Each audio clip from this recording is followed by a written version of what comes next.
ও হজ যাত্রীদের উন্নত সেবা প্রদানের লক্ষ্যে সৌদি সরকার প্রায় প্রতি বছর হজ ব্যবস্থাপনার ক্ষেত্রে কোনো না কোনো নতুন উদ্যোগ গ্রহণ করে থাকেন। 2027 সালের হজে সৌদি হজ উমরা মন্ত্রণালয় হাজিদের সেবা, আবাসন ও ব্যবস্থাপনা উন্নয়নে বেশ কিছু পরিবর্তন এনেছে। তারা মক্কা এবং মদিনায় হজ যাত্রীদের আবাসন, যাতায়াত, ক্যাটারিং, তাবু ও সার্ভিস প্যাকেজকে একটি সম্মিলিত প্যাকেজের মধ্যে আনার ঘোষণা দিয়েছেন। 2026 সালে মিনা, আরাফা, এবিসি ও ডি মোট 4টি সার্ভিস প্যাকেজ ছিল, কিন্তু 2027 সালে হজের সার্ভিস প্যাকেজ হবে 3টি। ডি সার্ভিস প্যাকেজটি থাকছে না। এছাড়া 2027 সালে হজে হাফ বোট ক্যাটারিং বাধ্যতামূলক করা হয়েছে। এই সকল উদ্যোগের কারণে হজের সেবার মান বৃদ্ধি পাবে বলে আমি আশা করি। প্রিয় সাংবাদিক বন্ধুগণ, আপনারা জানেন সরকারের নির্বাচনী ইশতেহারে সাশ্রয়ী, সহজলভ্য, মানবিক ও প্রবাসী বান্ধব হজ ব্যবস্থাপনার প্রতিশ্রুতি ব্যক্ত করা হয়েছে। 2026 সালের হজে মাননীয় প্রধানমন্ত্রী জনাব তারেক রহমান সাহেবের ব্যক্তিগত উদ্যোগে বিমান ভাড়া কিছুটা কমানো সম্ভব হয়েছিল। এই বছর মাননীয় প্রধানমন্ত্রী প্রচেষ্টা বিমান ভাড়া গত বছরের চেয়ে 24,830 টাকা কমানো হয়েছে। মানে এখন ভাড়া নির্ধারিত হয়েছে 1,30,000 টাকা। শেখ হাসিনা সরকারের আমলে 2023 সালে বিমান ভাড়া ছিল প্রায় 2 লক্ষ টাকা। 2025 সালে অন্তর্বর্তীকালীন সরকারের মেয়াদে বিমান ভাড়া 1,67,820 টাকা করা হয়। 2027 সালে হজে মাননীয় প্রধানমন্ত্রী ব্যক্তিগত উদ্যোগে বিমান ভাড়া কমিয়ে 1,30,000 টাকা করা হয় নির্ধারণ করা হয়েছে, যা হজ ফ্লাইটে বিমান ভাড়া নির্ধারণের ক্ষেত্রে এক মাত্র। বিমান ভাড়ার ইতিহাস পর্যালোচনা করলে দেখা যায় পতিত প্রধানমন্ত্রী শেখ হাসিনা হজ ফ্লাইটে বিমান ভাড়া কিভাবে বাড়ানো যায় সেই চেষ্টা চালিয়ে গেছেন। আর জনাব তারেক রহমান আমাদের মাননীয় প্রধানমন্ত্রী হয়ে আল্লাহর মেহমানদের বিমান ভাড়া কিভাবে কমানো যায় সেই প্রচেষ্টা চালিয়ে যাচ্ছেন। এটাই মাননীয় প্রধানমন্ত্রী তারেক রহমানের বৈশিষ্ট্য।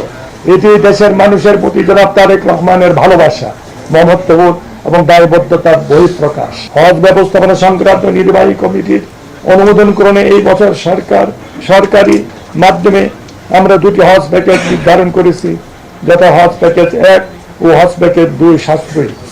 হজ প্যাকেজ 1-এ এই প্যাকেজে হজ যাত্রীদের মক্কায় হারাম শরীফের বহির্চত্বর হতে প্রায় 1000 থেকে 1400 মিটারের মধ্যে এবং মদিনায় মার্কাজি এরিয়ার আবাসন সুবিধা দেওয়া হবে। মিনার জোন 2-এ তাঁবুর অবস্থান হবে এবং মিনা আরফায় সার্ভিস প্যাকেজ 3 ক্যাটাগরির সার্ভিস সহ মোয়াল্লাম কর্তৃক খাবার সরবরাহ করা হবে। সাধারণত সৌদি আরবে অবস্থানকাল হবে 35 থেকে 40 দিন। উল্লেখ্য, অতিরিক্ত অর্থ পরিশোধ সাপেক্ষে রুম আপগ্রেডেশন এবং সব প্যাকেজ সুবিধা নেওয়া যাবে। এই প্যাকেজ খরচ ধরা হয়েছে 6,15,263 টাকা। হজ প্যাকেজ 2 সাশ্রয়ী। এই হজ প্যাকেজ 1-এর চেয়ে কিছুটা সুলভ প্যাকেজ। এই প্যাকেজে হজ যাত্রীদের মক্কায় হোটেল হারাম শরীফের বহির্চত্বর হতে 2 থেকে 3 কিলোমিটার মধ্যে হবে। মদিনায় মার্কাজি এলাকার বাইরে মসজিদ নববী হতে 800 মিটারের মধ্যে আবাসনের ব্যবস্থা করা হবে। মিনায় জুন 5-এ তাঁবুর ব্যবস্থা করা হবে। Mina Arfa service package 3 category service সহ মোয়াল্লাম কর্তৃক খাবার সরবরাহ করা হবে এবং হোটেলের অবস্থান 2 কিলোমিটারের বেশি দূরে হলে সৌদি সরকারের বিধান অনুসারে সালাওয়াত বাসের ব্যবস্থা থাকবে।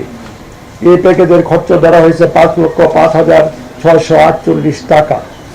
প্রিয় সাংবাদিক বৃন্দ, বেসরকারি তথা হজ এজেন্সির মাধ্যমে হজ যাত্রীদের জন্য বেসরকারি মাধ্যমে সাধারণ হজ প্যাকেজ নামে একটি প্যাকেজ নির্ধারণ করা হয়েছে। এই প্যাকেজে হজ যাত্রীদের মক্কায় হারাম শরীফের বহির্চত্বর হতে সর্বোচ্চ 3 কিলোমিটারের মধ্যে, মদিনা মসজিদ নববী থেকে 1 কিলোমিটারের মধ্যে আবাসন সুবিধা দেওয়ার কথা বলা হয়েছে। এক রুমে সর্বোচ্চ 6 জনের আবাসনের ব্যবস্থা করতে হবে। মিনায় জুন 5-এ তাঁবুর ব্যবস্থা হবে এবং Mina Arfa service package 3 category service সহ মোয়াল্লাম কর্তৃক খাবার সরবরাহ করা হবে। হোটেলের অবস্থান 2 কিলোমিটারের বেশি দূরে হলে সৌদি সরকারের বিধান অনুযায়ী সালাওয়াত বাসের ব্যবস্থা রাখতে হবে। এই প্যাকেজের খরচ ধরা হয়েছে 5,13,648 টাকা। তালিকাভুক্ত যুদ্ধ এজেন্সি সমূহ হজ যাত্রী নিবন্ধন শুরুর আগে সৌদি সরকারের নির্ধারিত এজেন্সির প্রতি সর্বনিম্ন হজ যাত্রী কোটা পূরণের লক্ষ্যে গ্রুপ গঠন করবে। হজ এজেন্সি সমূহকে সরকার অনুমোদিত বেসরকারি মাধ্যমে সাধারণ হজ প্যাকেজ গ্রহণ করতে হবে এবং গ্রুপভুক্ত এজেন্সি সমূহ পারস্পরিক আলোচনার ভিত্তিতে অতিরিক্ত 3টি প্যাকেজ ঘোষণা করতে পারবে। তবে সরকার ঘোষিত প্যাকেজ 2 এর বর্ণিত সেবা সুবিধাদি কমিয়ে এনে কোনো প্যাকেজ ঘোষণা করতে পারবে না। ঘোষিত প্যাকেজ সমূহ হজ পোর্টাল সহ এজেন্সির নিজস্ব ওয়েবসাইটে প্রকাশ করতে হবে।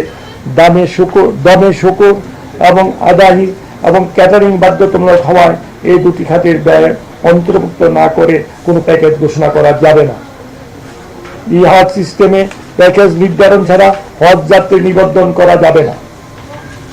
প্রিয় সাংবাদিক বৃন্দ, প্রবাসী বাংলাদেশি হজ যাত্রীগণ 2027 সালে হজে যিনি যে দেশে অবস্থান করেছেন সেই দেশে স্বাস্থ্য পরীক্ষা ও টিকা গ্রহণ করে ভিসার আবেদন করতে পারবেন। এর আগের বছরগুলিতে তাদের দেশে এসে কাজগুলি করতে হতো, তবে 2026 সালে আমরা বিদেশে থাকার স্পেশাল ব্যবস্থা করে দিয়েছিলাম। এছাড়া প্রবাসী বাংলাদেশি হজ যাত্রীগণ যাতে অবস্থানগত দেশ থেকে সরাসরি সৌদিতে যেতে পারেন সেই বিষয়ে আমরা চেষ্টা করে যাচ্ছি। 2027 সালের হজের নিবন্ধন 24 সেপ্টেম্বর 2026 তারিখে শেষ হবে।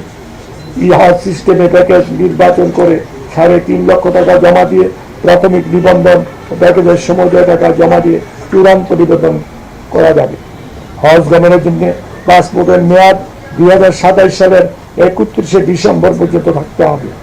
কাজ দেখে সাপেক্ষে 2027 সালের 8 এপ্রিল হজ ফ্লাইট শুরু হবে এবং 15 মে পবিত্র হজ অনুষ্ঠিত হবে। হজ ব্যবস্থাপনার ক্ষেত্রে আমাদের গণমাধ্যম সমূহ সবসময় দায়িত্বশীল ভূমিকা পালন করে আসছে। হজ ব্যবস্থাপনার বিভিন্ন বিষয় সম্পর্কে তাৎক্ষণিকভাবে দেশবাসীকে অবহিত করার পাশাপাশি আমাদেরকে নানা তথ্য দিয়ে সহযোগিতা করে থাকে। আপনাদের অব্যাহত সহযোগিতা আন্তরিক উপস্থিতির জন্য আমি ধর্ম বিষয়ক মন্ত্রণালয়ের পক্ষ হতে আপনাদেরকে ধন্যবাদ এবং কৃতজ্ঞতা জানাচ্ছি। হজ চুক্তি হবে আমাদের নভেম্বরে চুক্তি হলে কতজন আমাদেরকে যাওয়ার অনুমতি দেয় সৌদি সরকার, কতজন আমাদের কোঠা দেয়, সেই কোঠার উপরে নির্ধারিত হবে যে কত হাজি যাবে। বিষয়টা হলো আমাদের বিমান নতুন চুক্তি করেছে প্রায় 22টি ফ্লাইট, ওই 22টি ফ্লাইট এয়ারক্রাফট কেনার ব্যবস্থা করেছে। যদি ওই এয়ারক্রাফটগুলি চলে আসে তখন বিমানও এই জায়গায় হজ যাত্রী বহন করতে পারবে অল্প সময়ের মধ্যে।